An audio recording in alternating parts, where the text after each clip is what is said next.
এইবারে আমিনিয়ায় আমাদের একদম পোস্ট এক্সপিরিয়েন্স হয়েছে। হ্যালো গাইস, তো সেদিনকে ভাবলাম ডিনারটা একটু বাইরেই করব, তো সেই মতো আমি, মা আর আমার এক মাসি বেরিয়ে পড়লাম। ও মা, বাইরে বেরিয়ে দেখি আমার মতন শ্রীরামপুরের অর্ধেক মানুষেরও হয়তো সেটাই ভাবনা হয়েছে, তো তারাও সবাই চলে এসেছে ডিনারটা বাইরে করতে। প্রত্যেকটা রেস্টুরেন্টে ভীষণ ভিড় ছিল। তো ফাইনালি অবশেষে আমরা গেলাম আমিনিয়ায়। তো আমিনিয়া যাওয়ার পর মোটামুটি ওখানেও ভিড় ছিল, মোটামুটি 30 মিনিট থেকে 45 মিনিট আমাদের দাঁড়িয়ে থাকতে হয়েছিল। তারপরে আমাদের কল এলো, তো তারপরে আমরা তিনজনে মিলে চলে গেলাম ওপরে, ওদের যে বসার জায়গাটা ছিল সেখানে। তো এইবারে আমাদের আমিনার এক্সপিরিয়েন্স খুবই বাজে হয়েছে, তার কারণটা আমি লাস্টে বলবো গিয়ে।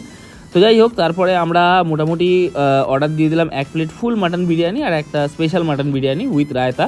খাবার দাবারের টেস্ট মোটামুটি ভালোই ছিল, কিন্তু তবুও আমাদের এক্সপিরিয়েন্স অতটা ভালো ছিল না। তার কারণ কী বৃত্তান্ত সেটা আমি বলছি একটু পরে। লাস্টে বাড়ি যাওয়ার সময় একটা করে অরুণ আইসক্রিম আর থামস আপও খেয়ে নিলাম। এইবারে আমিনিয়ায়